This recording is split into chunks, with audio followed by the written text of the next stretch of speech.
wabarakatuh.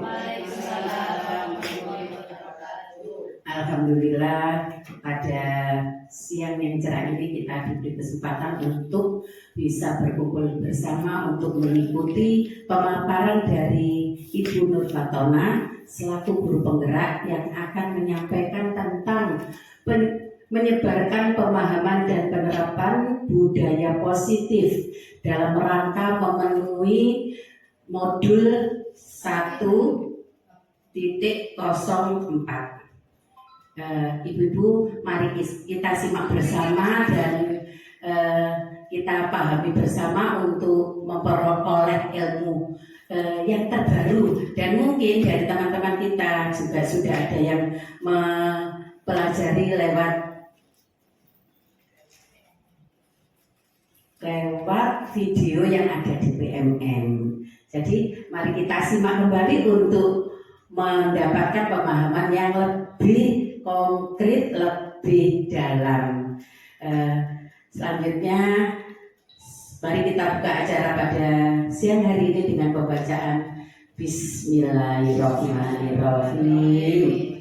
Pada Bu Nur Fatona kami persilakan.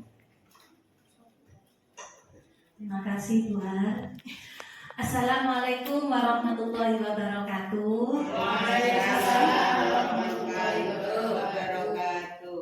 Alhamdulillahirabbil alamin. Wassalatu wassalamu ala asrofil anbiya'i wal mursalin sayyidina wa maulana Muhammadin wa ala alihi wa sahbihi wa barik wa sallim ajmain. Amma ba'du. Yang terhormat Ibu Kepala UPT TK Negeri Pembina Kecamatan Manyar, Ibu Suhartini SPD, beserta ibu-ibu guru semuanya yang saya hormati. Terima kasih sudah meluangkan waktunya pada siang hari ini untuk mendengarkan paparan saya tentang budaya positif. Pertama-tama marilah kita panjatkan puja dan puji syukur kehadirat Allah Subhanahu wa taala yang telah melimpahkan rahmat serta hidayahnya kepada kita semua sehingga pada siang hari ini kita bisa berkumpul di kelas akhir ini dalam keadaan sehat walafiat tanpa suatu kekurangan apapun. Salam serta sholawat semoga tetap tercurah kepada junjungan kita Nabi besar Muhammad SAW yang telah membimbing kita dari zaman jahiliyah dengan adilul Islam. Baiklah ibu-ibu, pada kesempatan kali ini saya akan coba untuk memaparkan tentang budaya positif. Sebagai pengantar, yaitu konsep pendidikan menurut Ki Hajar Dewantoro melibatkan pengakuan akan pentingnya budaya dan lingkungan positif di sekolah yang menempatkan murid sebagai fokus utama. Dalam konsep Ki Hajar Dewantoro, pendidikan bukan hanya tentang transfer pengetahuan saja, tetapi juga mencakup pembentukan karakter dan pengembangan potensi setiap murid. Oleh karena itu, menciptakan budaya dan lingkungan yang mendukung, inklusif, dan memberdayakan di sekolah menjadi kunci untuk mewujudkan visi pendidikan yang kita inginkan. Nah, di dalam pemaparan kali ini saya akan mencoba untuk memaparkan tentang 8 konsep inti dari budaya positif. Yang pertama yaitu perubahan paradigma belajar. Yang kedua tentang disiplin positif. Yang ketiga nilai-nilai kebajikan. Yang keempat adalah kebutuhan dasar manusia. Yang kelima motivasi perilaku manusia. Yang keenam posisi kontrol guru. Yang ketujuh keyakinan kelas. Dan yang kedelapan adalah segitiga restitusi.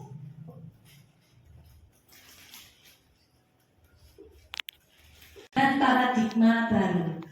Di dalam PPT saya ini ada kata-kata berdiferensiasi. Pasti ibu-ibu sudah tidak asing lagi dengan kata-kata diferensiasi. Kalau menurut ibu-ibu ada yang punya pendapat apa itu diferensiasi? Pembelajaran yang menyenangkan. Secara garis besar itu pembelajaran yang menyenangkan bagi anak-anak dan memfasilitasi kebutuhan seluruh anak.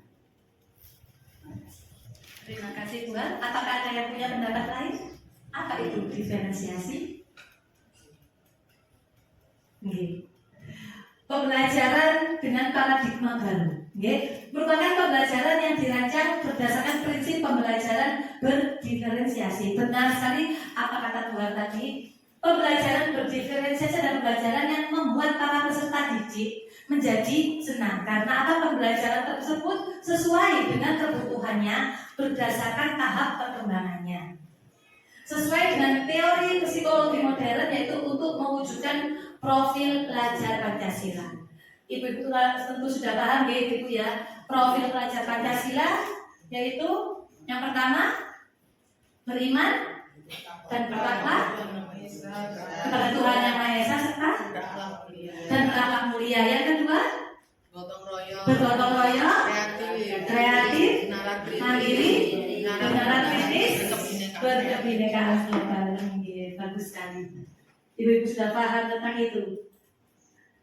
Yang kedua yaitu miskonsepsi tentang teori kontrol.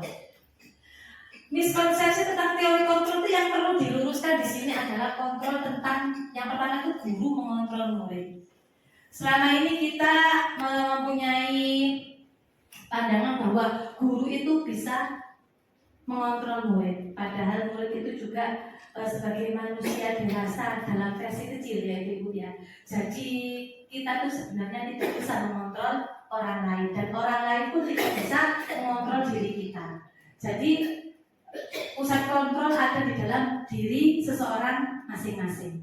Jadi yang perlu diluruskan di sini adalah kontrol guru mengontrol murid. Sebetulnya kita tidak bisa mengontrol murid. Jika ia tidak mau, harus ada dorongan dari diri sendiri atau motivasi intrinsik dari dalam murid itu sendiri.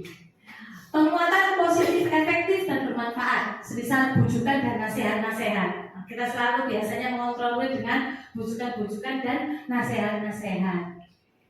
Nah, kemudian yang ketiga itu kritikan. Kritikan dapat membuat orang merasa bersalah sehingga dapat menguatkan karakter. Apakah itu betul menurut Anda? Mungkin ada benarnya, tapi kritikan itu tidak bisa mengontrol seseorang. Kalaupun kita harus mengeluarkan kritikan, maka kritiklah secukupnya dan kritikan tersebut harus membangun, bukan malah membuat murid tidak percaya diri.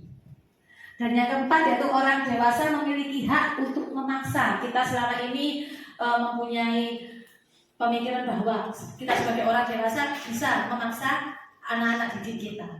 Dan itu yang harus kita luruskan. Jadi menentukan pilihan adalah hak masing-masing manusia. Nah, kita di sini harus mengubah paradigma stimulus respon ke pendekatan teori kontrol. Dalam stimulus respon, realitas atau kebutuhan kita dianggap sama.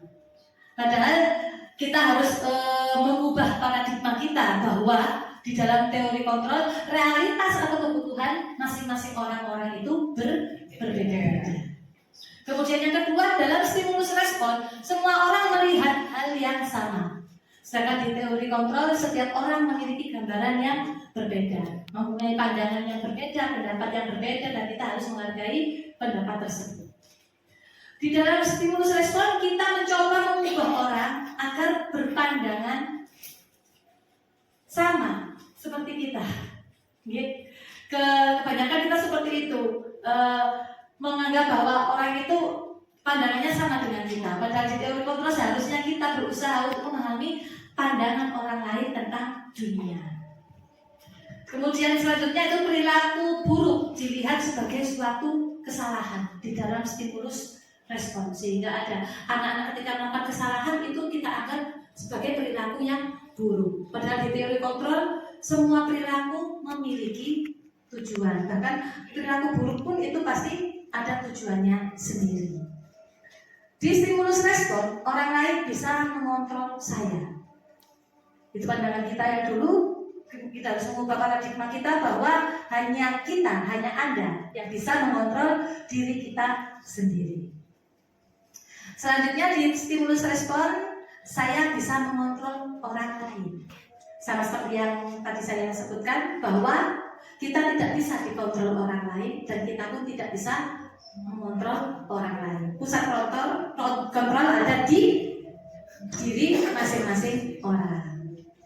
Kemudian pemaksaan ada pada saat kurang jelas ini, kolaborasi dan mengenai kontrol. Kemudian stimulus respon, model berpikir menang kalah. Jadi di dalam stimulus respon ini kita berpikir bahwa anak yang salah itu kalah. Dalam teori kontrol kita harus mengubah paradigma kita untuk model berpikir menang-menang atau biasa kita sebut dengan win-win solution. Jadi kita harus mencari guru benar, murid pun juga benar. Tidak ada yang salah dalam hal ini. Ini tentang disiplin positif.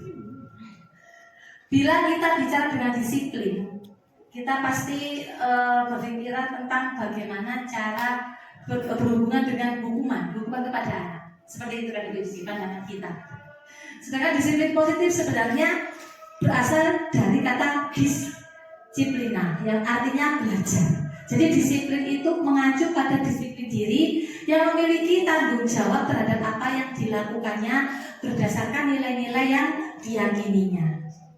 Dan disiplin positif merupakan salah satu cara penerapan disiplin yang bertujuan untuk menumbuhkan kesadaran serta memberdayakan peserta didik tanpa imbalan penghargaan, ancaman, ataupun hukuman. Sehingga sebagai pendidik, tujuan kita adalah menciptakan peserta didik yang memiliki disiplin diri sehingga mereka berperilaku mengacu kepada nilai-nilai kebajikan universal dan memiliki motivasi intrinsik dalam perubahan perilaku ke arah yang lebih baik.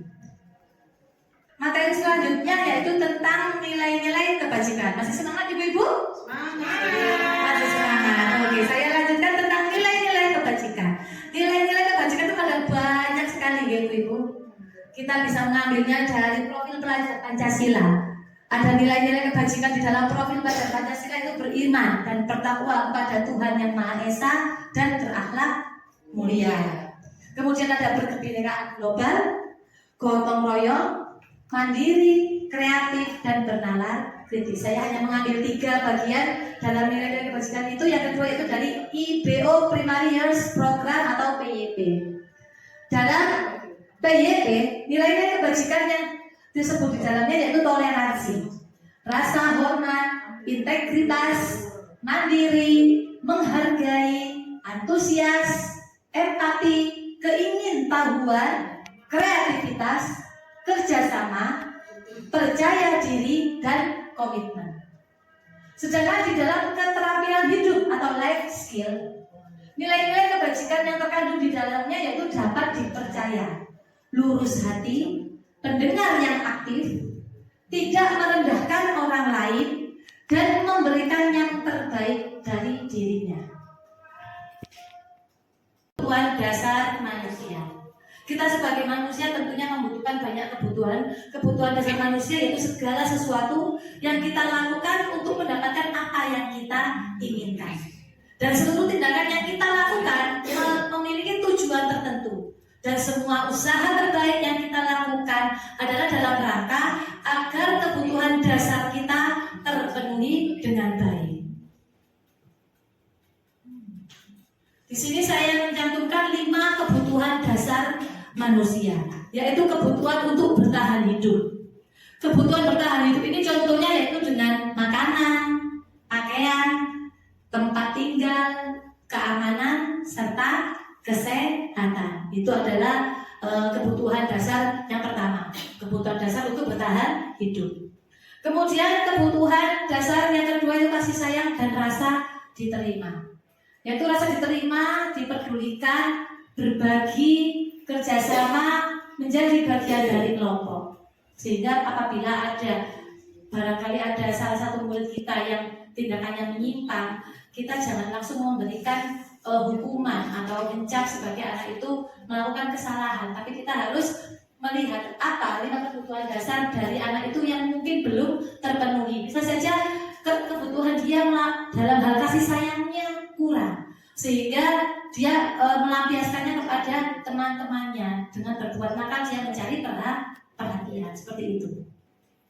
Kemudian kebutuhan dasar yang ketiga yaitu penguasaan. Penguasaan itu meliputi harga diri, keinginan untuk dianggap, memimpin, berprestasi, diakui, dan didengar. Kebutuhan dasar yang keempat yaitu kebebasan, yang terdiri dari mandiri, memiliki pilihan, mencoba hal yang baru, dan mampu mengendalikan arah dirinya. Sedangkan yang kelima yaitu kesenangan. Kesenangan ini kebutuhan akan bermain, humor, antusiasme, tertawa, dan hal-hal yang menyenangkan bagi diri seseorang. Materi selanjutnya yaitu tentang motivasi perilaku manusia. Ada dua motivasi di dalam perilaku manusia, yaitu motivasi ekstrinsik. Motivasi ekstrinsik itu motivasi dari orang lain, dari pihak luar. Jadi bisa untuk mendapatkan imbalan atau penghargaan dari orang lain, ataupun untuk menghindari ketidaknyamanan atau hukuman. Seperti dari dalam diri kita sendiri, yaitu motivasi untuk menjadi orang yang mereka inginkan dan menghargai diri kita sendiri dengan nilai-nilai yang mereka percayai.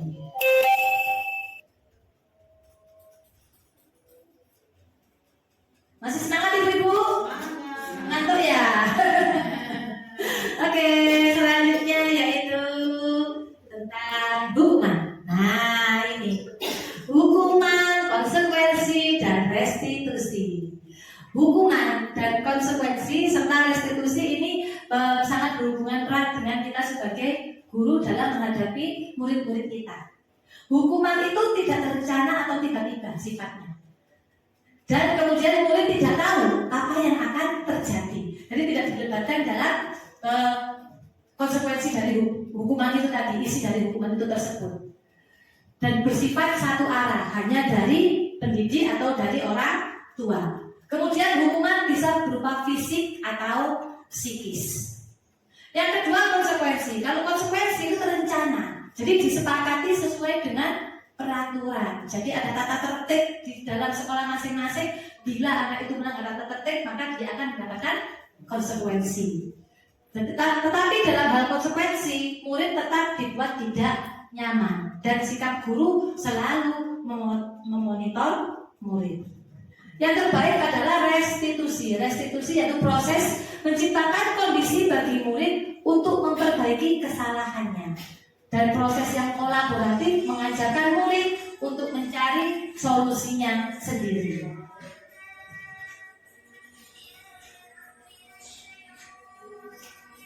Kontrol. Di sini ada 5 posisi kontrol kita sebagai guru, yaitu sebagai penghukum atau sebagai pembuat merasa bersalah, menjadi teman, menjadi pemantau, atau menjadi manajer.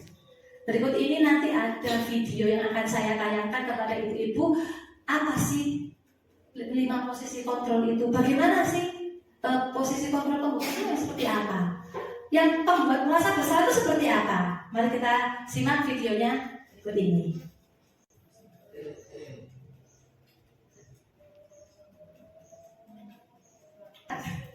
Oke.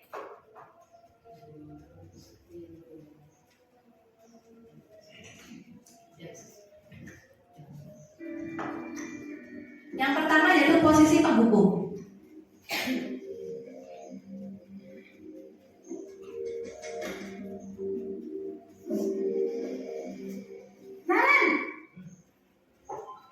Sini kamu. Selamat pagi, Bu. Selalu terlambat. Kamu deh pasti terlambat. Maaf, Bu. Saya Apa? Apa coba? Alasan kamu apa lagi? Kapan sih kamu tidak terlambat? Malas sekali ya kamu jadi anak. saya Dasar pemalas. Gak kapok-kapok sih kamu. Sudah berapa kali terlambat? Sana, kamu keliling lapangan basket 2 kali. kenapa saya harus ke lapangan basket, Bu? Kenapa? Kamu melawan ibu? Berani-beraninya jawab. Sudah terlambat, masih berani jawab pula. Sekarang, keliling lapangan basket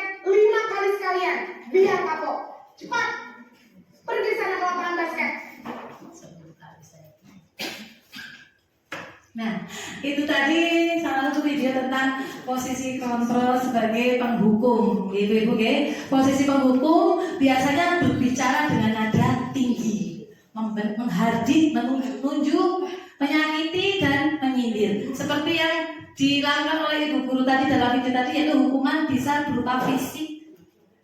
Karena tadi namanya dihukum keliling lapangan basket sampai 5 kali, hukuman fisik ataupun hukuman psikis melalui kata-kata tadi yang kurang menyenangkan tadi, dan itu bisa menyakiti psikis anak-anak dan berpengaruh pada psikologis mereka.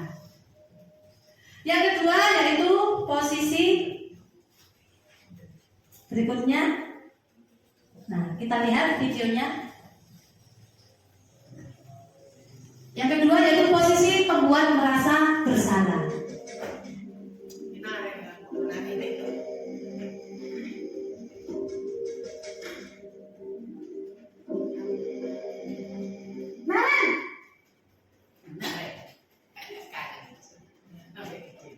Selamat pagi, Bu. Naren, kamu kenapa terlambat lagi, nak? Ya Tuhan, Naren, kamu senang ya bikin ibu susah ya? Kalau kamu terlambat lagi, nanti ibu yang ditegur bapak kepala sekolah, nak. Disangka ibu tidak bisa membina kamu. Duh, gimana ini? Maaf, Bu. Duh, Gusti Naren, kamu suka ya kalau ibu ditegur bapak kepala sekolah? Terus, sekarang ibu harus tulis apa ini di buku absen? Ini kamu sudah sering terlambat loh. Ibu harus apa coba? Maaf, Bu. Maaf sekali. Ya sudah, lain kali jangan bikin ibu susah lagi anak ya. Ibu tidak akan kuat lagi kalau mau begini terus. Bisa jantungan kalau ibu tegur bapak kepala sekolah. Sana cepat kelas. Maaf ya, Bu. Maaf sekali. Nah, di dalam posisi pembuat merasa bersalah ini, Ibu Guru cenderung berbicaranya dengan nada tenang, lembut. Namun kata-kata yang diutarakan itu cenderung membuat murid merasa menjadi orang yang gagal, sehingga memandang buruk dirinya sendiri, merasa tidak berharga dan tidak sanggup membahagiakan orang lain. Kita simak video berikutnya. Posisi kontrol yang dilakukan oleh guru berikutnya yaitu posisi teman.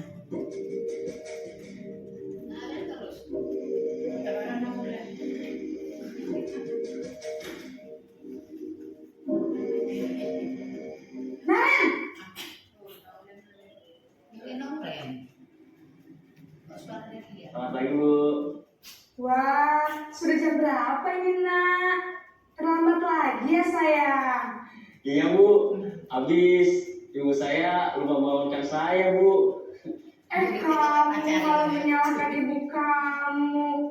Kamu bukannya anak yang larinya paling kencang. Kok terlambat sih? Iya, Bu. Saya memang terlambat bangun tadi. Jadi, biarpun saya lari kencang, tetap gak kekejar, Bu. Ya sudah sana. Nanti lain kali. Tidak terlambat lagi. Bikin senang ibu. Demi ibu. Bisa kan? Bisa lah, Bu. Ya sudah sana masuk kelas. Ibu beresin urusan absen kamu. Kamu ini ada-ada saja. Adalah saya ibu gurunya ya. Kayaknya seperti itu. Iya.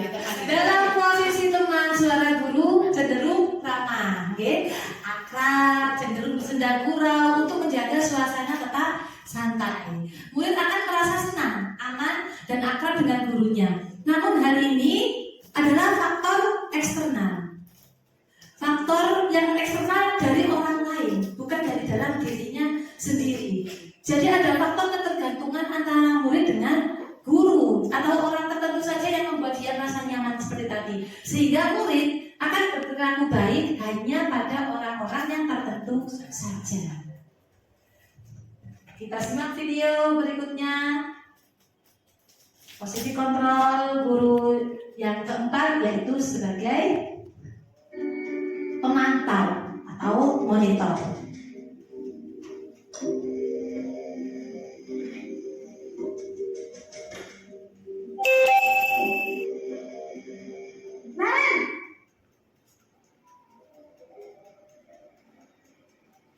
Selamat pagi, Bu. Naren, apa peraturan sekolah kita tentang jam berapa kita harus masuk sekolah, nak? Kita harus di sekolah jam 7, Bu. Iya betul, sekarang sudah jam 7.20. Naren sudah tahu konsekuensinya jika terlambat hadir. Paham, Bu. Saya harus tinggal kelas pas jam istirahat selama 20 menit. Iya benar, konsekuensinya demikian. Jadi nanti jam 9.30 pas istirahat, kamu harus tinggal di kelas, kerjakan tugas tambahan untuk ketertinggalan kamu, ya? Baik, Bu. Nah, di dalam posisi pemantau ini mengandalkan penghitungan atau data untuk mengontrol murid. Jadi guru mengarahkan murid berdasarkan peraturan atau konsekuensi. Karena dia melanggar, itu konsekuensi yang harus dia terima. Dan yang terakhir adalah posisi sesuai dengan video berikut ini. Posisi manajer.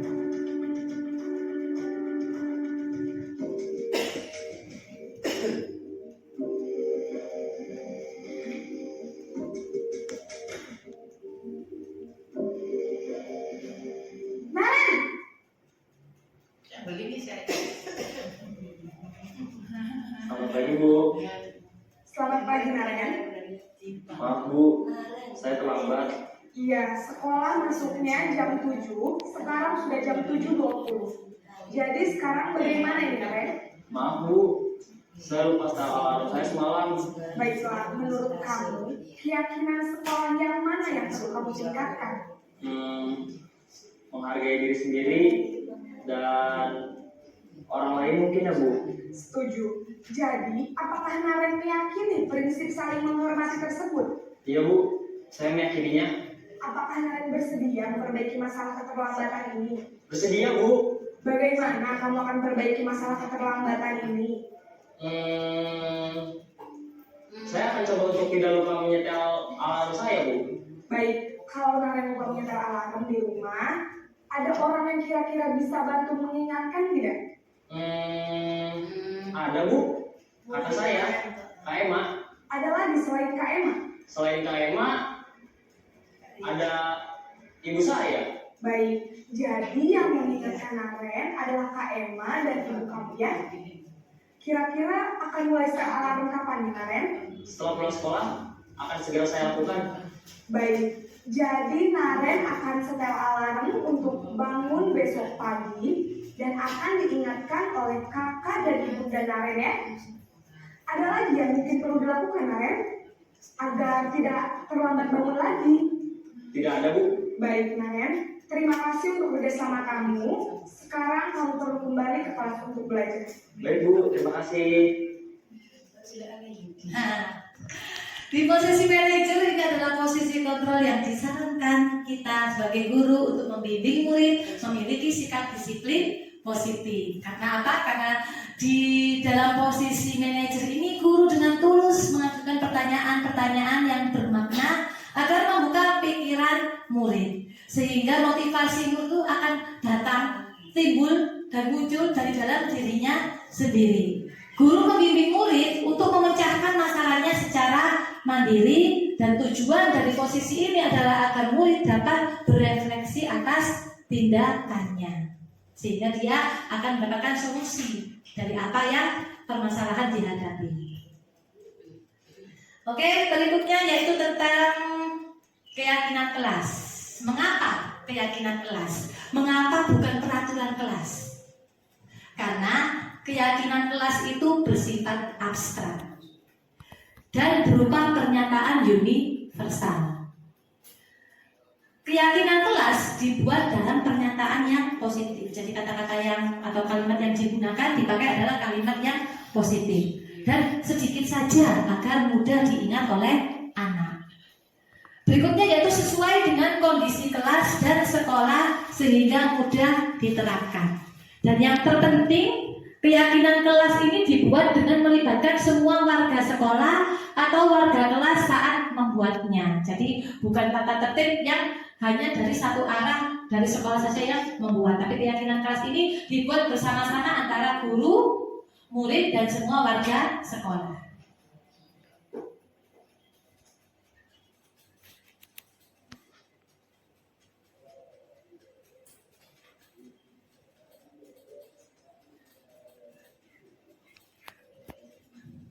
Berikutnya adalah segitiga restitusi.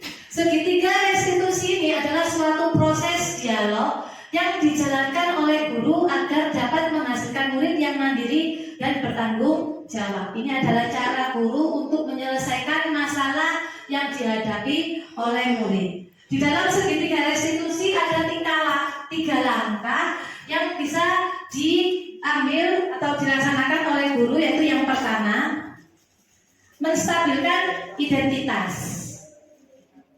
Kemudian yang kedua, validasi tindakan yang salah. Dan yang ketiga adalah menanyakan keyakinan.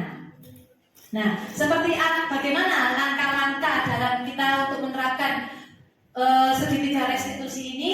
Di sini saya sudah ada video tentang bagaimana cara dan contoh penerapan restitusi dalam menangani masalah.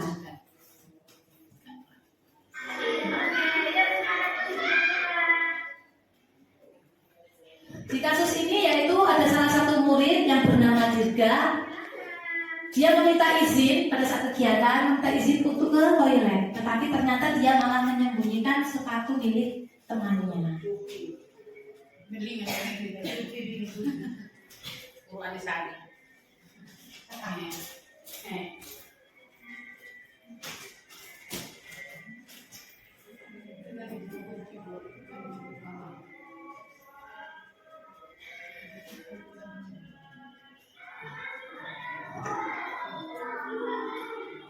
Nah ini, ketika pulang sekolah, kakak sudah mencari-cari sepatunya, namun sepatunya hilang. Guru melihat atau mengecek CCTV dan terlihat bahwa Dirga yang sudah menyembunyikan sepatunya kakak. Kita cari dulu ya, Mayang ya. Oke. Siapa yang ada di sini? Assalamualaikum, Dirga. Ini adalah proses restitusi yang diambil oleh guru dalam menangani masalah tersebut. Mas Dirga tahu tidak mengapa kau berbagi rezeki pada hari ini? Tidak tahu. Begini Mas Dirga, kita itu kamu orang dari kapal. Dari kapal waktu pulang itu aku nangis. Dan sepatunya hilang. Dan kita lihat ternyata Dirga ya yang menyembunyikan sepatunya. Kita nggak tahu aku yang iya, kan kita lihat. Ini adalah langkah dalam menstabilkan identitas. Tidak apa-apa, jangan lupa ya. Kita ada banyak. Karena semua orang itu pasti pernah membuat kesalahan. Oh begitu. Jika melakukan itu, Ini adalah langkah kedua, yaitu memvalidasi tindakan yang salah. kok juga mengingat satunya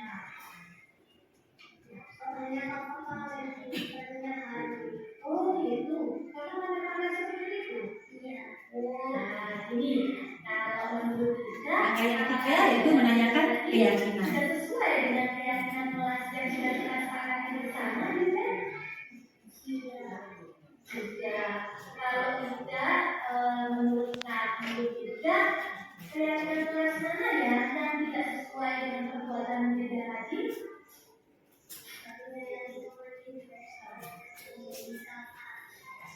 Juga sudah menjadi kata seperti itu.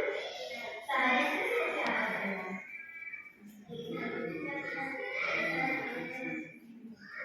Kami yakin itu yakin. Kalau yakin apakah kita mau memperbaiki masalah itu? Apa yang akan bisa lakukan untuk memperbaiki masalah itu?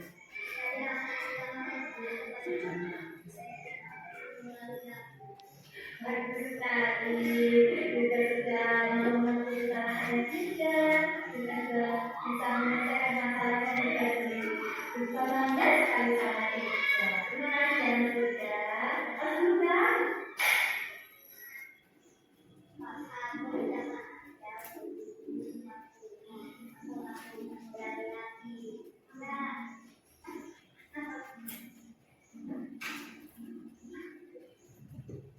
Nah, itu tadi adalah salah satu penerapan dari penyelesaian masalah dengan menggunakan 3 kata restitusi. Jadi dalam restitusi itu kita tidak menghukum murid kita, tapi kita lebih mencari solusi bagaimana cara untuk memecahkan masalah tersebut tanpa menyakiti hati anak.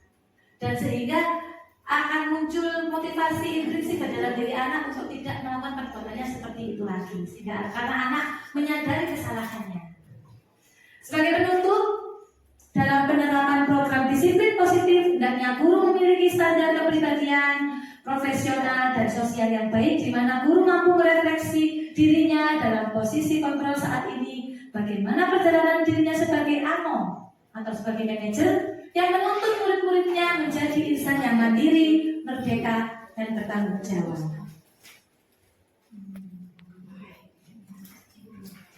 Sekian pemaparan saya tentang budaya positif.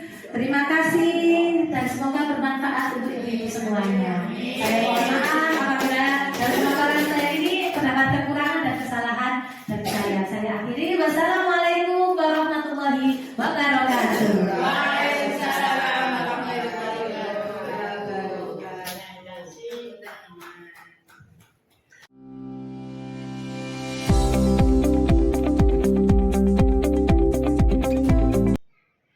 Assalamualaikum warahmatullahi wabarakatuh.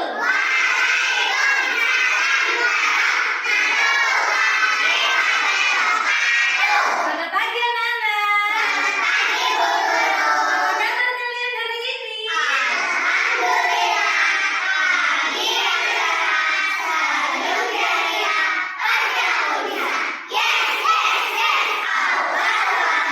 Alhamdulillah. Apa anak-anak hari ini sehat semuanya? Sehat anak-anak. Hari ini anak-anak mau diajak Bu Guru. Kita mau membuat keyakinan kelas.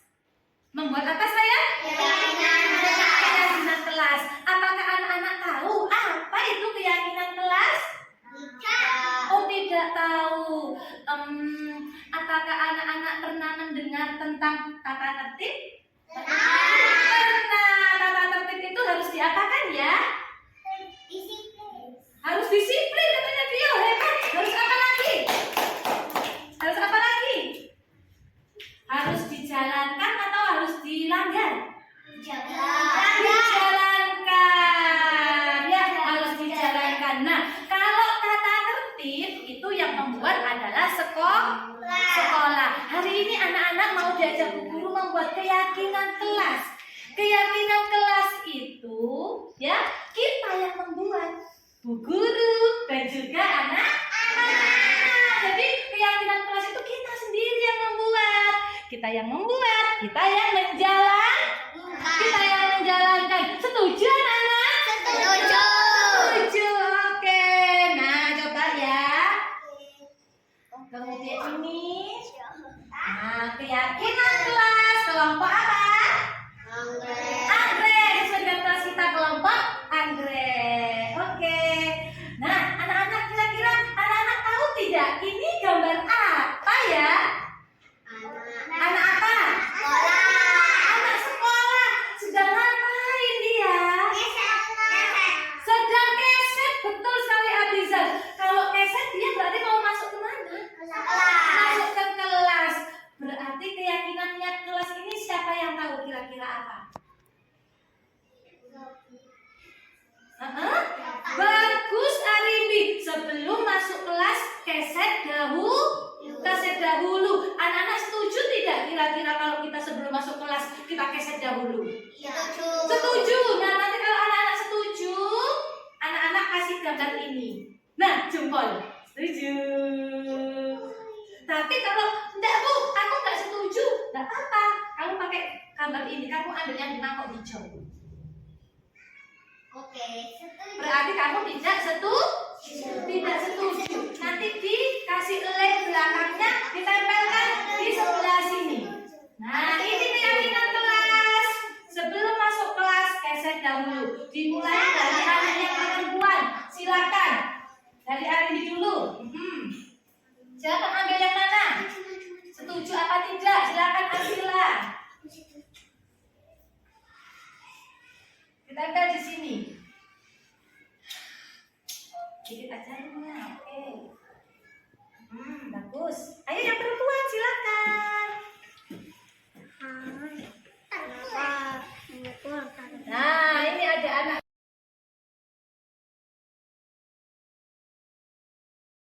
Bagus sekali, anak-anak sudah menempelkan stiker. Apa ini? Syukur, keyakinan yang pertama. Oke, sekarang keyakinan yang kedua. Coba, ini gambar apa ya? Kira-kira ya? Pintar masuk kelas. Dia masuk kelasnya pakai kaki apa ya? Pakai kaki kanan. Iya, masuk kelas mendahulukan kaki yang sebelah kanan. Kira-kira anak-anak setuju tidak dengan keyakinan kelas kita bahwa kalau kita masuk kelas kita harus mendahulukan kaki kanan sebelah dahulu? Setuju. Oke, setuju. Siapa yang setuju? Silakan ambil stikernya, ditempelkan lagi.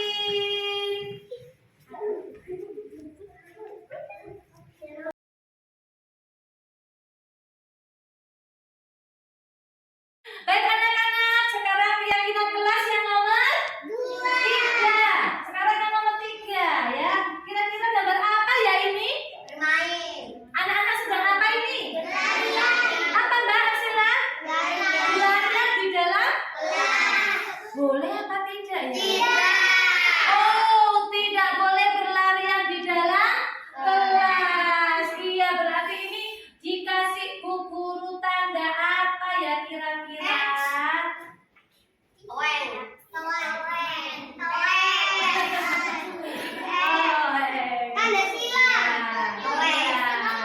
Apakah dikasih tanda sila? Iya. Artinya anak-anak tidak boleh apa ya? Tidak boleh berlarian di dalam kelas. Apakah anak-anak setuju dengan keyakinan kita? Tidak boleh berlari di dalam kelas. Setuju atau tidak? Berarti kalau tidak anak-anak boleh berlari di dalam kelas. Tidak boleh berlarian di dalam kelas. Oke, berarti setuju apa tidak? Oh, ini lari-lari, berarti kamu tidak setuju ya? Silakan tempelkan stikernya.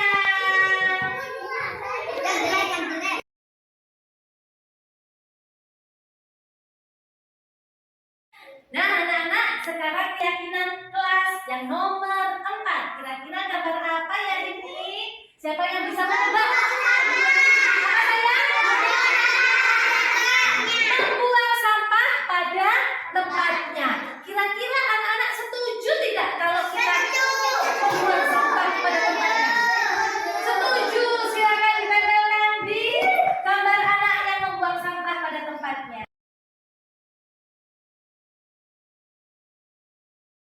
Nah, kita lanjutkan keyakinan kelas yang berikutnya. Coba kita lihat gambar apakah ini? Marah-marah sama siapa? Sama teman, sama mama, sama bu guru, sama saudara, sama apa? Apakah boleh ya kita marah-marah? Tidak boleh. Kalau bicara yang bagaimana sayang? Yang baik, yang sopan, 100. Berarti ini kira-kira anak-anak setuju nggak kalau oh tidak setuju? Dikasih apa ya? Oh, kasih tanda silang. Oke. Berarti anak-anak menempelkannya yang gambar apa? Iya, tidak setuju. Silakan diambil gambarnya.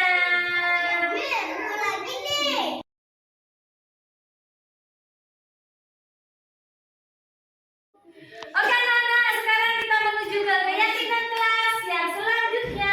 Gambar apakah ini? Habis bermain?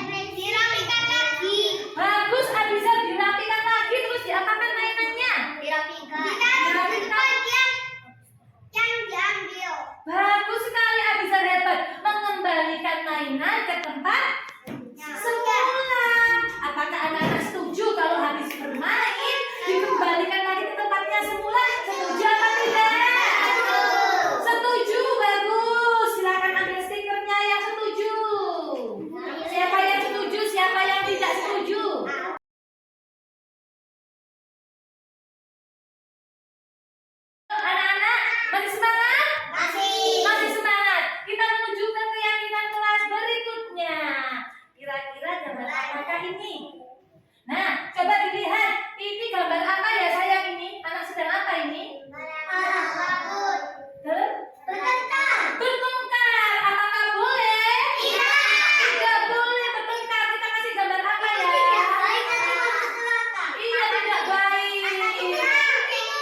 Alhamdulillah anak-anak, kita sudah mempunyai keyakinan kelas berdasarkan dari keinginannya anak-anak, pendapatnya anak-anak juga dibantu oleh Bu Guru. Nah, Bu Guru simpulkan bahwa keyakinan kelas dari kelompok anggrek, ya, yang nomor 1. Yang nomor 1 tadi, coba Mbak Kakak berdiri sayang. Keyakinan kelas yang nomor 1 tadi apa nak? Ini tadi. Pinter ya. Sebelum masuk kelas, apa dulu sayang? Dahulu ya, sebelum masuk kelas, keset dahulu. Oke, siapa yang tidak bisa baca?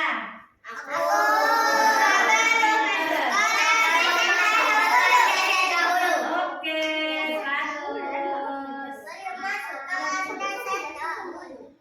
Nah, ini sudah ditaruh untuk kita. Oke.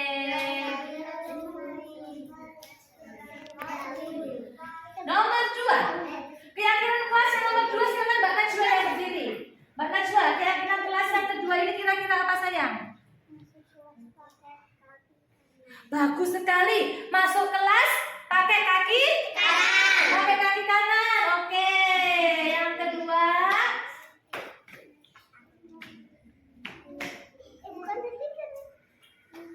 Mendahulu. Iya, pintar.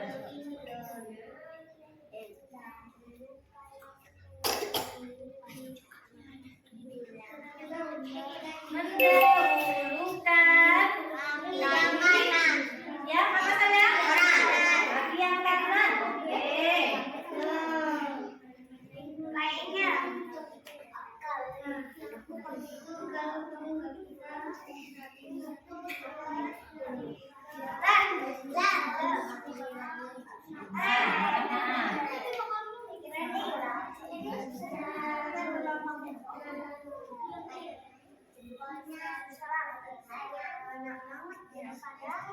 Nah, nomor 3, coba Mas Abizar.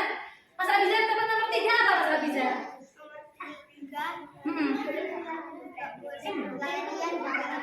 Bagus sekali. Tidak boleh berlarian di dalam kelas. Coba Bu Syifa yang ketik, anak-anak yang baca ya.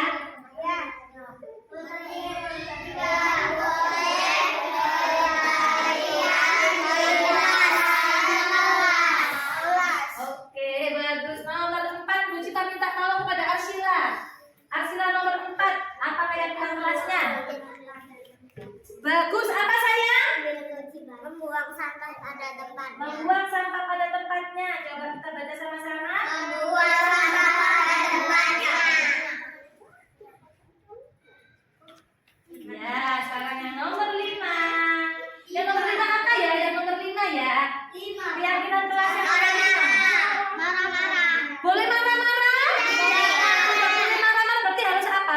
Saya marah. Bentak-bentak Bu Guru? Tidak. Saya silakan duduknya. Bentak-bentak Bu Guru? Tidak. Berarti bagaimana ini?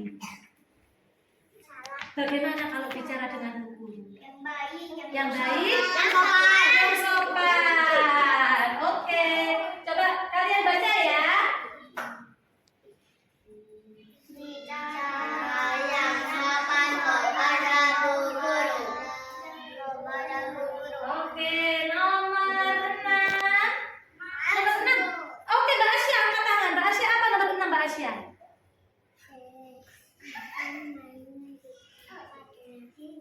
Bagus sekali Mbak Asya. Mengembalikan mainan ke tempat semula. Bagus. Mengembalikan mainan setelah digunakan.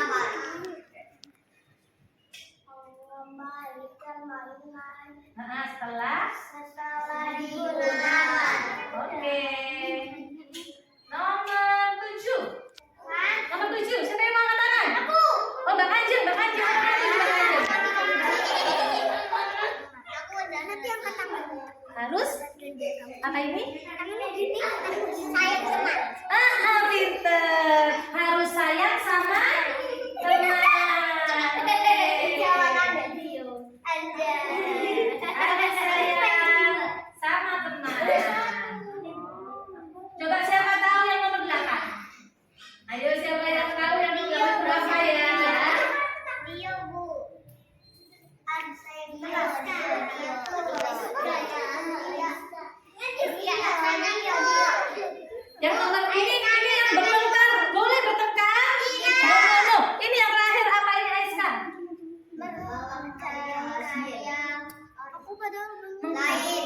Kembali lagi. Gain dia teman.